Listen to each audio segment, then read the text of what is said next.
नमस्कार. मी Gautam Kamble. GK. News मराठीमध्ये आपलं सर्वांचं स्वागत. तुम्ही पाहत आहात मराठवाड्याच्या कुशीतलं जी.के. न्यूज मराठी.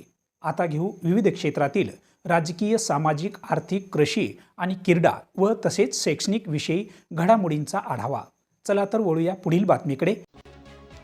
माननीय आमदार भीमराव केराम यांच्या अध्यक्षतेखाली किनवट तालुक्यातील माहे जानेवारी 2025 ते मार्च एप्रिल जून 2025 या कालावधीतील उन्हाळी पाणी टंचाई निवारण कृती आराखडा बैठक घेण्यात आली आहे.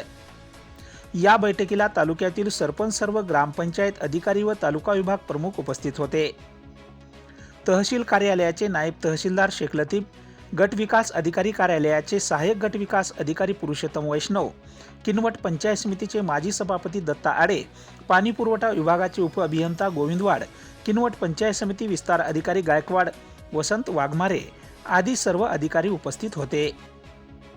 सदरील या आढावा बैठकीत संभाव्य कृती आराखडा, पूरक नळ योजना विशेष दुरुस्ती, नवीन इंधन विहीर घेणे, बोर विहीर अधिकरण करणे, टँकर पुरवठा करणे व गाळ काढणे उपाययोजना यावर आमदार भीमराव केराम यांनी गावनिहाय मागणी घेत संभाव्य कृती आराखडा तयार करण्याचे आदेश दिले. त्याचप्रमाणे मागील वर्षी घेतलेल्या आराखड्यातील कामांचा व झालेल्या कामांचा आढावा घेतला.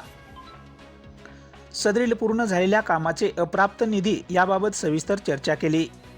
त्याचबरोबर तालुक्यातील टंचाई काळात केलेले 57 अधिग्रहण यांचे निधी अद्याप प्राप्त नसल्याने त्यांनी याबाबत वरिष्ठ कार्यालयाला पाठपुरावा करून निधी मागणी करण्याचे सांगितले. उन्हाळी पाणी टंचाई निवारण कृती आराखडा बैठक कार्यक्रमाचे प्रस्तावित पाणीपुरवठा विभागाचे उप अभियंता गोविंदवाड यांनी केले. कार्यक्रमाचे आभार प्रदर्शन किनवट पंचायत समितीचे विस्तार अधिकारी वसंत वाघमारे यांनी केले, तर कार्यक्रमाचे नियोजन अंकुश राठोड यांनी केले. जी.के. न्यूज किनवट, नांदेड. तुम्ही पाहत आहात महाराष्ट्राच्या कुशीतलं जी.के. न्यूज मराठी. सात जनतेची, भूमी महाराष्ट्राची.